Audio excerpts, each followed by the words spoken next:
There is a moment. You probably remember exactly what it felt like. The moment you realized they had stopped, not left, not screamed, not made a dramatic exit that at least would have given the pain somewhere to go. They simply, quietly, stopped trying, stopped reaching out first, stopped showing up the way they used to, stopped fighting for something that you were still fighting for alone. And the cruelest part was not the stopping. It was how ordinary everything looked on the surface, while something essential was dying beneath it. This video is about that moment, about what it means, about what it costs the person who stopped, and about what God quietly does next, to them, to you, and to the space that opened up when they chose to let go. What it actually means. When someone stops fighting, people misunderstand this. When someone stops fighting for you, the instinct is to read it as a verdict, as a conclusion about your worth, as evidence that you were not enough, not interesting enough, not lovable enough, not valuable enough to hold someone's sustained effort. This reading is wrong.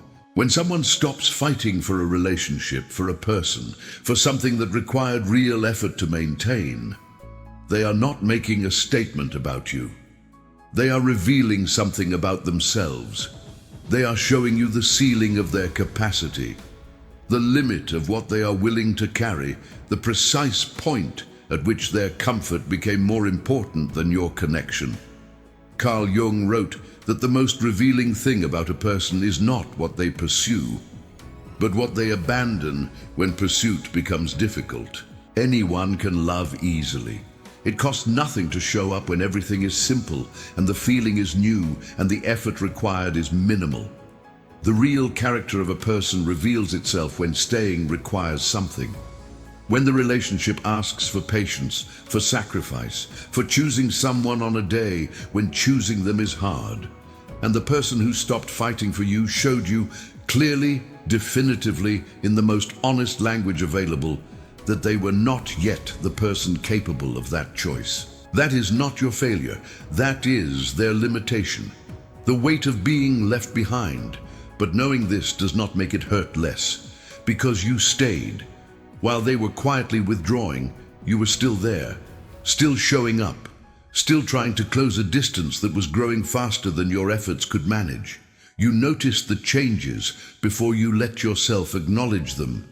The responses getting shorter, the silences lasting longer, the version of them that used to reach for you becoming harder to find beneath the version that had already half left. And you did what people who love deeply always do. You tried harder, because the mind that is losing something it values does not immediately accept the loss. It escalates the effort first. It tells itself that more love, more patience, more understanding will reverse a tide that has already turned. It will not. And there is a particular kind of exhaustion that comes from loving someone past the point where they are still loving you back, from pouring into something that has stopped holding what you are giving. You know that exhaustion. It lives in a specific place in the body, not dramatic, not sharp, just a low, constant weight that sits somewhere between the chest and the stomach and reminds you, in quiet moments, of everything you gave to something that no longer exists the way it once did. Why God allows this pain? Here is the question that no one wants to ask out loud. Why? If this connection was real, if what you felt was genuine and the love you gave was honest, why was it allowed to end this way? Why does God permit the specific cruelty of watching someone you love choose to stop choosing you? The answer requires a perspective that pain makes very difficult to access, but it is there. When someone stops fighting for you, they are not taking something from you. They are making room, not immediately, not in a way that is visible through the grief of the early weeks. But over time, in the slow, quiet aftermath, something begins to emerge in the space they left. Room for a version of your life that was being crowded out by the effort of holding on to someone who was already leaving. Room for the energy you were spending on them to return to you. to be invested in yourself, in the things you had quietly put aside, in the relationships that had been waiting patiently at the edges of your attention while you focused on the one that was draining you. God does not waste pain. This is not a comfortable truth. It does not make the grief smaller, or the nights easier, or the questions less heavy, but it is real. Every experience of loss, genuine, honest, earned loss, is simultaneously a correction, a redirection, a clearing of something that was occupying space, meant for something better. The person who stopped fighting for you was not your ending. They were the closing of a door that was keeping a more important one from opening. What God does to them now comes the part that no one speaks about openly. What happens to the person who stopped? Not as revenge, not as punishment in the small, satisfying way that pain sometimes wishes for, but as the natural, inevitable consequence that follows every person who abandons something real. They realize, not immediately. The mind protects itself in the early stages with justifications, with the busy noise of whatever replaced you, with the comfortable story that the choice they made was necessary or sensible or simply the right thing. But justifications have an expiration date, and in the quiet moments, the ones that come for everyone eventually, in the middle of ordinary nights, in the brief spaces between the distractions, the truth surfaces. They traded something irreplaceable for something comfortable. They chose ease over depth, convenience over connection, the path of least resistance over the person who was genuinely worth the resistance, and the specific quality of what they lost.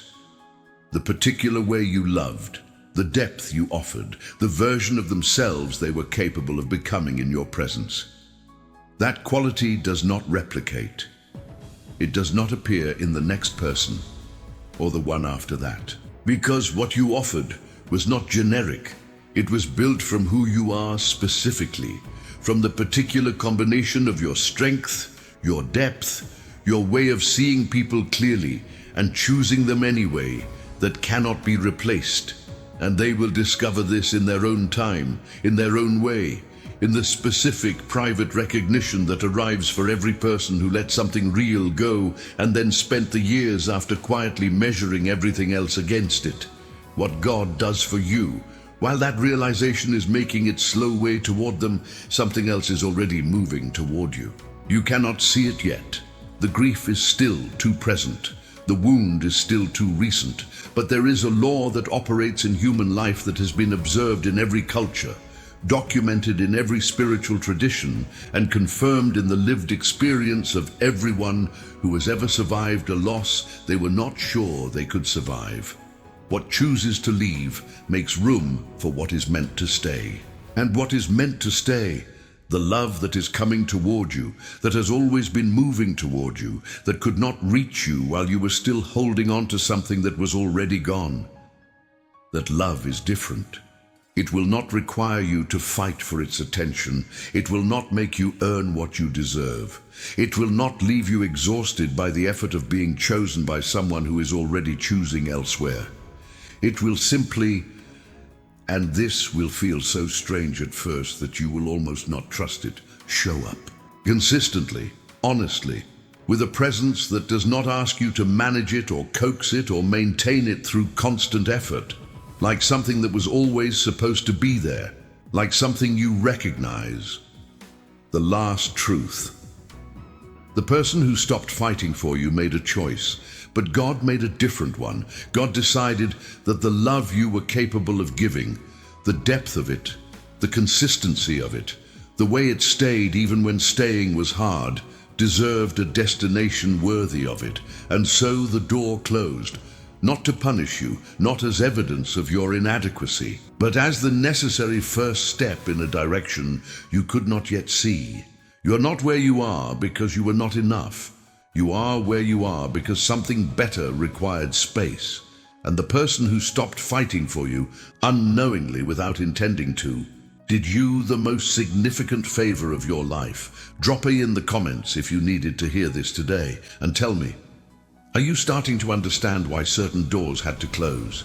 Please like this video, share it with someone who is still trying to understand a loss that never made sense. And subscribe so you never miss a message that was written exactly for where you are. See you in the next one.